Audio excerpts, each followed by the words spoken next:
Salam sejahtera Malaysia. Denyut nadi suara rakyat bergema di channel ini.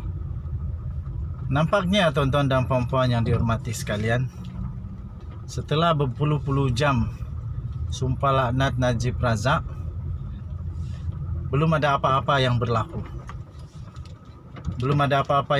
Malahan ketika ini yang berlaku adalah Najib semakin dalam bahaya. Dan memang ternyata seperti yang sudah saya kata, sumpah laknat Najib tidak akan menggugat bukti-bukti di mahkamah. Tidak akan menggugat keputusan mahkamah. Sumpah laknat tidak diterima oleh mahkamah. Di mana-mana mahkamah pun tidak diterima. Mahkamah, saya pun tidak pastilah kalau mahkamah syariah, sebab itu bukan, saya tidak tahu. Okey. Tetapi tuan-tuan dan puan-puan yang dihormati sekalian, dalam kes rayuan Datuk Seri Najib Tun Razak sekarang dah jadi semakin pening. Kenapa saya kata menjadi semakin pening? Yang sudah digugur diambil balik. Lepas itu ada seorang lagi yang memberikan hujah tambahan. Menurut laporan dia tidak pun disenaraikan sebagai peguam utama, tapi dia diberilah peluang untuk berhujah. Hujahannya pula sama juga minta penangguhan. Apa hal semua minta penangguhan ni? Kan sudah cakap muktamad daripada hakim. Sudah dia cakap berkali-kali sudah bahawa tidak dibenarkan penangguhan. Okey, pada ketika ini tuan-tuan dan puan-puan, pukul 1.45 petang, sekarang mahkamah sedang ditangguhkan. Mahkamah ditangguh kerana hakim, prosiding tangguh sekejap kerana hakim sedang meneliti permohonan Najib Razak untuk supaya hakim, Ketua Hakim Negara Malaysia Tun Tengku Maimun menarik diri daripada menjadi ketua panel hakim. Jadi kalau dia tarik diri, kalau ditukar pun bolehkah Najib menang? Bolehkah Najib menang? Dan kalau ditukar pun berapa lama Najib boleh dapat masa? How many time? Begitukah? How long Najib can buy the time? Berapa lama Najib boleh beli masa? Itu direct translation lah. Tuan-tuan dan puan-puan yang dihormati sekalian, hujahan-hujahan daripada peguam bela tidak menyebelahi Najib Razak pada ketika ini. Semuanya ditolak mentah-mentah oleh hakim Mahkamah Persekutuan yang diketuai oleh Ketua Hakim Negara. Ingat tuan-tuan dan puan-puan, Mahkamah Persekutuan bukan hanya satu, bukan tiga, tetapi 5 orang yang membuat keputusan. Jadi apapun keputusan, itu bukan keputusan Tun Tengku Maimun.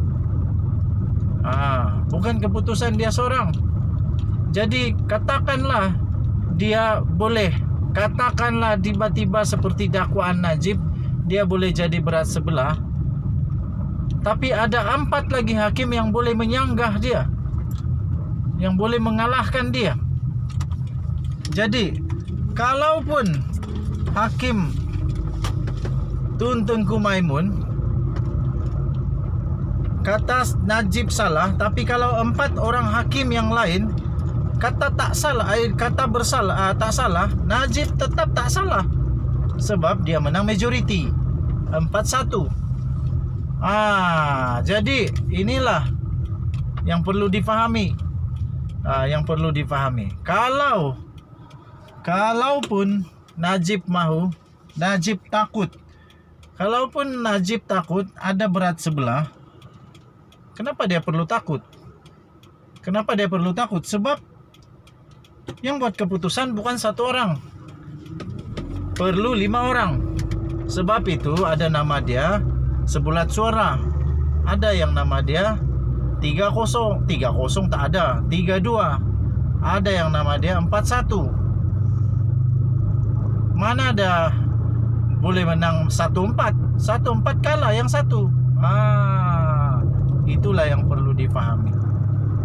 Jadi tuan-tuan dan puan-puan yang dihormati sekalian, nampaknya Najib Razak punya sumpah laknat belum lagi menunjukkan apa-apa hasil. Setakat ini belum ada orang yang kena stroke, belum ada orang yang sakit ke, muntah ke darah belum. Saya setuju kuasa itu daripada Tuhan yang Esa.